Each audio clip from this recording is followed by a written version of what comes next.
Vamos continuar? A gente parou na parte que estava dizendo a respeito de como aprendermos melhor, né? E aí fala da questão do lado esquerdo ou lado direito do cérebro. O nosso cérebro possui duas metades que têm papéis diferentes, certo? Elas são ligadas por nervos que permitem que os dois lados do cérebro se comuniquem.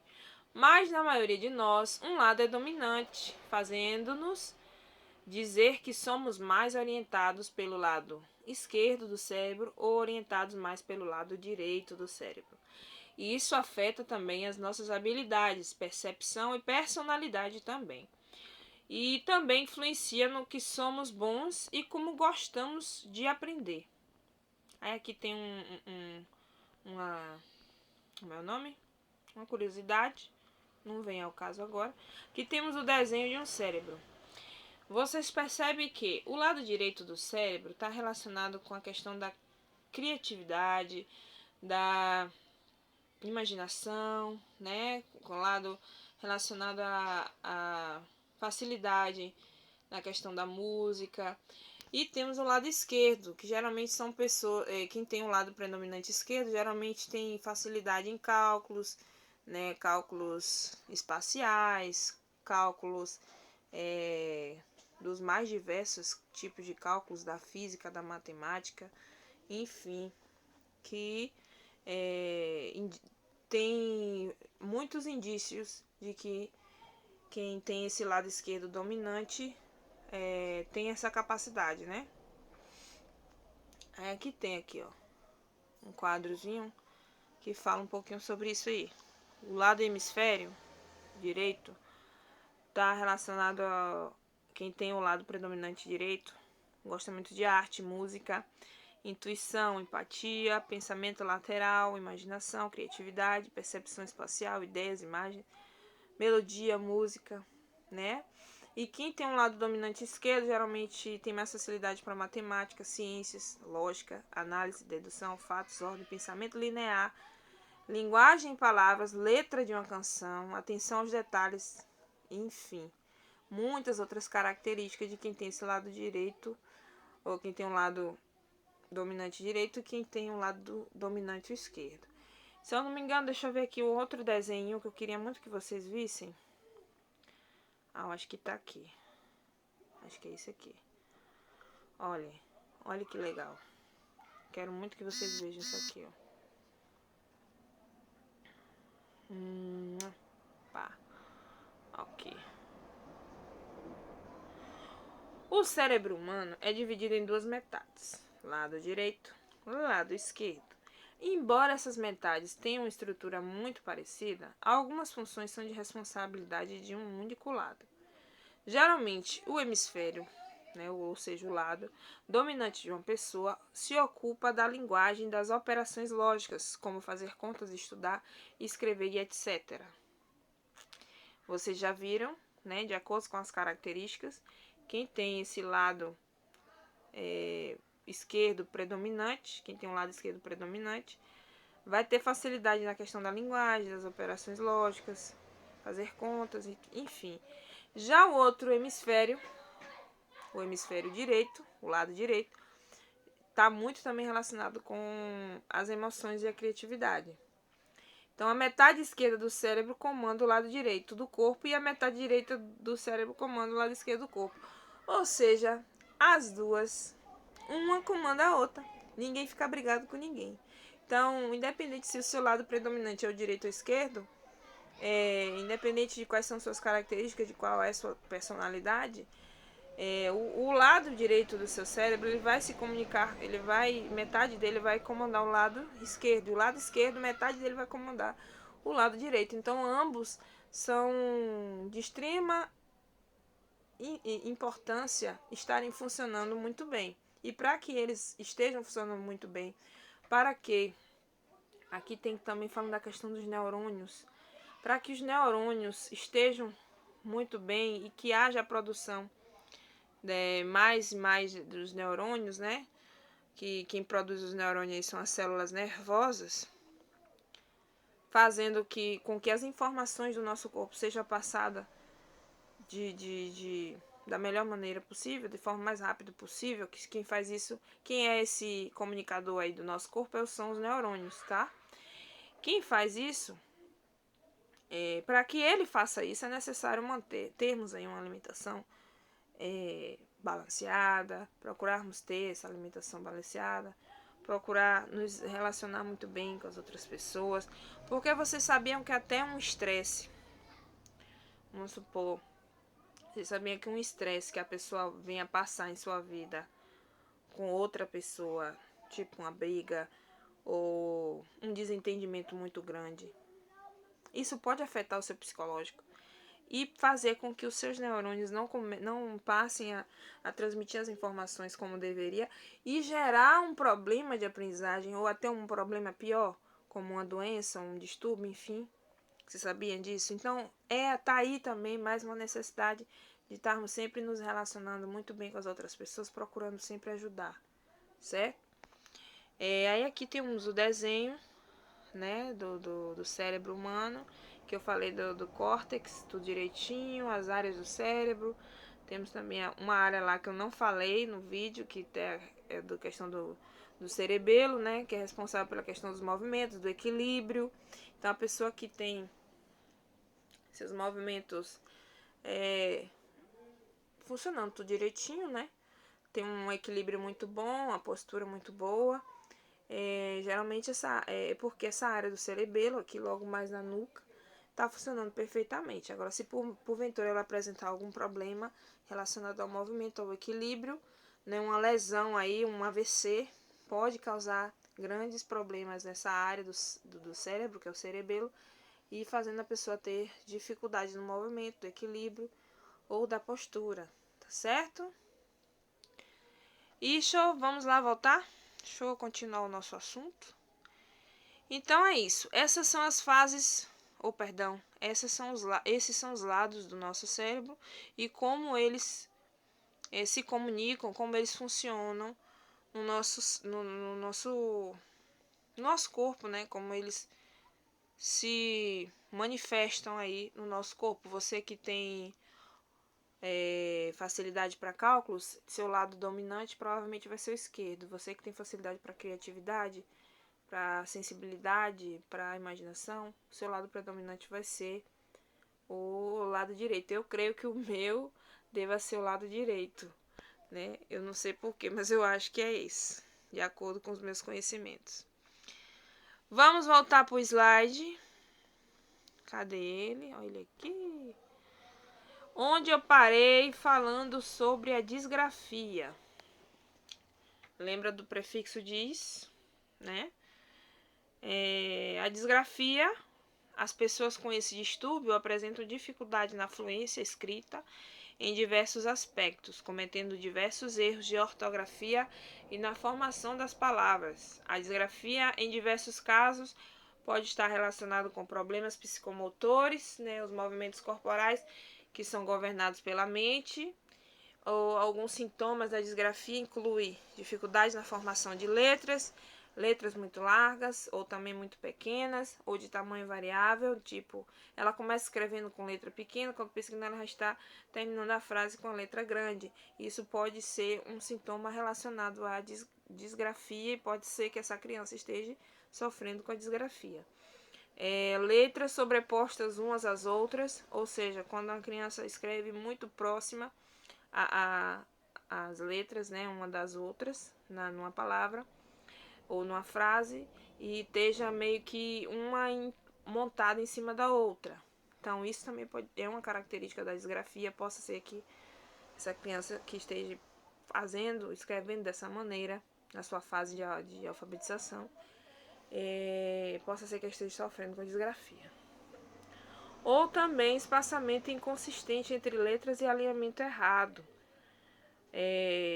Ou seja, no caderno, quando a criança já está na sua fase de alfabetização, onde ela já se espera que ela já esteja lendo e escrevendo, se porventura ela está lá escrevendo no seu caderno, a noção espacial dela ali, onde espera-se que ela faça ali naquela linhazinha, se ela estiver sofrendo com a disgrafia, ela não vai conseguir, em momento algum, escrever o que tá se pedindo a ela naquela linha.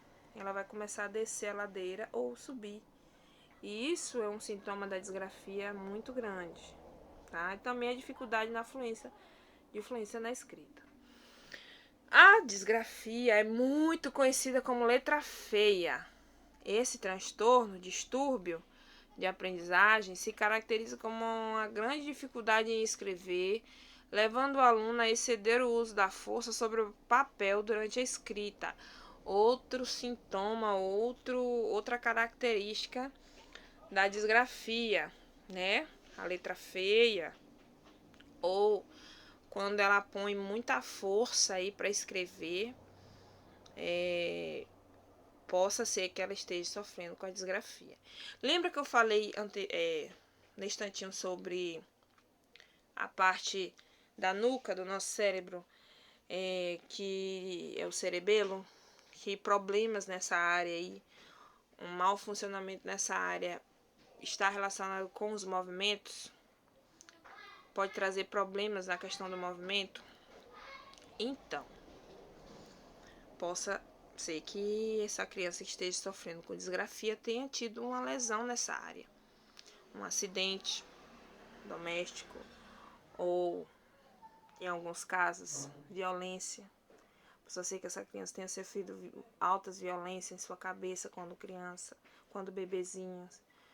Então, por conta disso, causou esse transtorno nessa criança, essa dificuldade, e por esse motivo ela começou a não ter tanto controle dos seus movimentos e passou a ter grande dificuldade em escrever, certo? Ela começou a exceder o uso da força sobre o papel durante a escrita dela, apresentando grafias diferentes para a mesma letra, né? Ou escrevendo de forma muito errada. Eu vou dar um exemplo aqui, vou mostrar já já a imagem. Eu vou virar um pouquinho aqui para vocês conseguirem enxergar melhor, tá? Ah, mas não teve jeito. Ficou ainda a foto por cima do texto. Mas aqui no texto você percebe as características da disgrafia, né? Aqui, segundo Hudson, que é Diana Hudson, que é sobre aquele livro que a gente estava vendo, a disgrafia pode ser de 3 tipos. Disgrafia espacial ocorre quando o processamento visual e a compreensão do espaço estão comprometidos, causando dificuldade para escrever em linha reta, desenhar e colorir, ou a disgrafia motora, quando não há um controle dos músculos da mão, do punho, bem desenvolvidos, tornando a caligrafia desalinhada. Então, a disgrafia de processamento, que é a disgrafia disléxica, quando há dificuldade em visualizar. Vou estar vendo aqui uma maneira de você estar vendo essa parte aí, porque a imagem ficou por cima do texto, né? Da frase aqui que deveria estar aparecendo para você estar visualizando. Mas não tem importância, eu creio que vocês já identificaram aí as características da disgrafia, onde quem sofre com esse problema tem dificuldades, na questão da escrita. Geralmente a escrita dela é assim, ó, desse jeitinho assim, ó. Tá vendo? Olha como tá assim, do modo de vista, do modo visual que nós somos acostumados, né? Na nossa vida escolar, na nossa vida acadêmica, uma letra dessa é considerada feia, né? Então, você percebe aqui que essa criança muito provavelmente está sofrendo com disgrafia, né? E disgrafia espacial, que é o que eu falei. O espaço da linha do caderno é mais ou menos desse tamanho aqui. E nós somos ensinados na escola a escrever dentro daquele espaço. Aí nos acostumando a escrever em linha reta, não escrever descendo ladeira ou subindo ladeira. Então, Se uma criança está apresentando essa dificuldade no seu ensino fundamental 1, que é a fase onde a criança já sabe ler e escrever, espera-se que ela já saiba ler e escrever, desenhar e colorir, logo ela vai estar sofrendo muito provavelmente com a disgrafia, tá certo? Deixa eu ver se eu volto lá para o livro, porque lá também eu vou voltar no instante, tá? Temos muitos conceitos sobre a disgrafia para que vocês entendam da melhor maneira possível. Eu já falei sobre a dislexia, agora estou falando sobre a disgrafia. É importante lembrar que a letra feia pode ser reflexo de questões culturais, socioeconômicas e emocionais, tá vendo aí? Portanto, conversar com a criança e conhecê-la melhor pode ser parte importante para que ela supere suas dificuldades, para um atendimento educacional de qualidade que vá ao encontro das necessidades da criança, certo? Evite o emprego de exercícios de caligrafia, os quais podem ser torturadores para o aluno. Isso aqui já está dando o exemplo de uma atitude que pode ser tomada para quem sofre com esse problema. Os quais podem ser torturadores para o aluno. Adapte os materiais utilizados na aula conforme as habilidades motoras apresentadas. Permita que a criança faça uso do tipo da letra que se sentir mais confiante e confortável. Letra bastão, pode ser que ela se sinta mais à vontade de escrever letra bastão. Possa ser que ela se sinta mais à vontade de ler e escrever a letra cursiva, ou até mesmo letra de imprensa, que é a letra que a gente está vendo aqui agora. Essa letra aí que é a letra de imprensa. Fazer também o uso de tecnologia assistida, se precisar. Diana Hudson, ela pontua a necessidade de se flexibilizar o tempo para exercício da escrita, permitindo que os trabalhos sejam apresentados de forma diferente das tradicionais e avaliar pelo conteúdo e não pela aparência. Certo? Tá vendo aí a questão também da empatia entrando aí? Onde a gente tem que ter um respeito, né, gente, às diferenças. Se uma criança está apresentando esse problema, não é por conta dela. Ela não tem culpa de estar passando por esses problemas, né? Então, é interessante que você que esteja presenciando esse tipo de situações em uma criança, independente de qual seja o diagnóstico para ela ou não, ou o problema que ela vem estar enfrentando, o importante é você tentar ajudá-la, certo? Aí aqui tá falando, né? O uso de tecnologias assistidas pode ser interessante, também possa ser que você permita que ela use a letra que ela sente vontade de usar, se sinta mais confortável. Tudo isso vai com certeza ajudá-la, né? Isso aí só são dois tipos de ações que podem ser feitas para com essas crianças que sofrem com a disgrafia. E aqui a Diana Hudson, ela pontua também a questão do acompanhamento por um terapeuta ocupacional ou psicopedagogo. Pode contribuir para melhorar o desempenho de casos nos quais há grande comprometimento do comportamento, viu? Quem sofre com disgrafia possa ser que apresenta comprometimento em muitas áreas, não só da escrita como também da leitura, né? Tá vendo aí como que eu falei da questão dessas dificuldades terem sintomas muito parecidos? Vocês perceberam que a disgrafia ela tem sintomas parecidos com a dislexia? Por isso também a importância que eu falei de se procurar um profissional da educação, né? Um terapeuta ocupacional que possa identificar e diagnosticar o quanto antes esse problema na vida dessa criança e possa fazer uma intervenção bem mais eficaz para ajudar essa criança, tá certo? E logo abaixo já temos aí o déficit de atenção e hiperatividade, o TDAH. Deixa eu voltar lá no livro e ver se tem mais algo falando sobre a disgrafia, tá? Deixa eu ver aqui. Acho que sim, gente. Acho que tem. Ah, não. Papai, papai, papapá.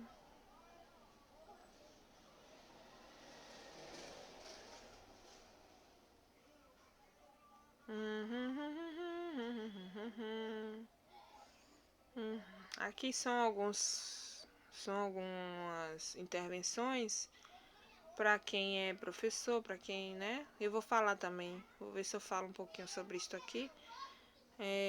Eu quero falar sobre a disgrafia para vocês compreenderem melhor. Acho que não tem mais. Aqui tá falando das memórias, acho que não tem mais nada falando, né, sobre a disgrafia. Mas é bom que vocês tenham esses conhecimentos aqui bem assimilados, que a disgrafia está mais relacionado com problemas físicos com escrita à mão. Geralmente as crianças que apresentarem dificuldades ao escrever, na questão do espaço e tal, né, da sobreposição de letras, ela muito provavelmente vai apresentar disgrafia, tá bom? Eu vou já começando a falar sobre o transtorno de déficit de atenção e hiperatividade, para que você já comece a entender também um pouco sobre este transtorno, né? Essa dificuldade de aprendizagem específica, o DAIS, né? Que está no grupo das DAIS, segundo Diana Hudson. O TDAH é um transtorno que tem sido bastante discutido nos últimos 15 anos, em razão do diagnóstico difícil. Muitos sintomas e comportamentos se assemelham a outros tipos de transtornos. Lembra do que eu falei? E das muitas controvérsias que seu diagnóstico suscita. Isto porque, conforme abordado na introdução deste texto, a criança pode se deparar com um contexto muito diferente do qual está acostumada a se comportar, de uma maneira que possa ser considerada inadequada aos olhos de alguns professores. Esse transtorno se caracteriza por comportamentos inadequados, impulsivos e hiperativos, associados a dificuldades comuns de transtorno, distúrbio, geralmente impacta negativamente sobre ela. Deixa eu parar aí que eu acho que eu escrevi alguma palavra errada ali. Vou falar um pouco sobre TDAH. Como eu falei para vocês, eu tive uma experiência num estágio não obrigatório aqui na minha cidade, numa escola de educação infantil, onde havia uma menininha que apresentava muitas características do transtorno de déficit de atenção e hiperatividade, o TDAH. Ela tinha todos os sintomas, todos os comportamentos de quem sofre de transtorno de déficit de atenção e hiperatividade. E eu cheguei, lembra que eu falei? Eu era estagiária, gente, eu não tinha autonomia de chegar e chamar os pais dela para conversar, né, para que eles pudessem buscar um profissional. Então eu conversei com a professora dela e falei, olha, ela tem grande indício de que está apresentando esse transtorno. O interessante é que a senhora pudesse conversar com os pais dela e para que os pais dela vissem a possibilidade de estar buscando aí um profissional para estar ajudando ela, porque ela está tendo muita dificuldade. A professora disse que isso era porque ela era muito mimada. É mole? E eu achei isso um absurdo, né? Mas infelizmente, o que eu pude fazer por ela enquanto eu estava fazendo estágio, eu fiz. Mas também a gente como profissional, a gente encontra muita dificuldade para ajudar. Eu falei muita questão de ajudar, mas infelizmente a gente encontra muita dificuldade no decorrer, né, dessa nossa missão em ajudar o outro. Porque há muitas pessoas que aparecem na nossa vida para tentar fazer com que a gente desista, sabe? Para tentar atrapalhar. E foi o que aconteceu, assim. Eu percebi muito desinteresse da professora E eu não vi tanto empenho, né, para poder tentar ajudar aquela menininha que estava com dificuldade para aprender os assuntos como os outros colegas. Não quer dizer que ela não tem essa capacidade, ela tem essa capacidade de aprender, mas do jeitinho dela.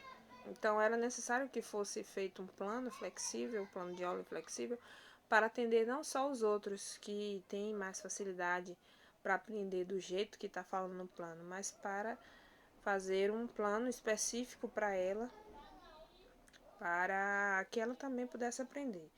Eu sei também que aí, por ser um ensino público, né, possa ser que por conta disso também ela não tenha tido a oportunidade sei lá, a professora fazer um pouco mais por ela. Possa ser que tenha sido o motivo, né? Mas eu creio que se verdadeiramente ela tivesse empenhada em ajudar os seus alunos, ela iria se esforçar para poder sentar, conversar com os pais, né? Eu até falei isso com ela, falei, por que você não faz uma reunião para conversar com os pais e ver direitinho quem está se desenvolvendo bem? Mas, gente, a gente tem visto tanto assim, descaso de pais, né, e mães para com seus filhos. A gente tem visto tanto desrespeito, que isso também é muito complicado. Porque a gente fica tentando ajudar, fazer o nosso melhor para aquela criança e a gente encontra tanta dificuldade da parte dos responsáveis dela que isso nos desestimula, né, na profissão. Mas isso não é motivo para a gente abandonar a nossa missão, que é ajudar, certo? Vai aparecer pessoas precisando da sua ajuda. Então, quanto mais você puder ajudar, ajude. Tem muitas crianças, gente, precisando de ajuda. Então, esses conteúdos que eu estou dando aqui, eu sei que eu não sou ainda graduada, né? Não recebi ainda o certificado de graduação na área, mas eu tenho me esforçado o máximo possível para entender estes assuntos que eu considero muito importante e neste curso, né, neste estágio supervisionado, que eu possa estar transmitindo o melhor para vocês, que eu possa estar transmitindo da melhor maneira possível para que vocês também compreendam sobre essas questões, sobre estes transtornos e passe adiante nos seus conhecimentos, tá bom? Eu falei agora só um pouquinho sobre a TDAH. No próximo vídeo eu vou estar falando mais um pouco sobre o TDAH. Vou consertar aqui esse slide que eu fiz aqui. Eu acho que escrevi um pouquinho errado. Eu vou estar falando para vocês e a gente vai estar dando alguns exemplos de contribuições, de ações que podem ser feitas também com quem sofre com TDAH. Eu vou estar falando um pouco mais sobre ele, né, sobre esse transtorno, e vou estar falando sobre outros transtornos, outros problemas de aprendizagem, outras dificuldades de aprendizagem, tá ok? Então é isso, gente. Por hoje é só, né? Espero que vocês estejam realmente empenhados em aprender, em conhecer e fique conosco.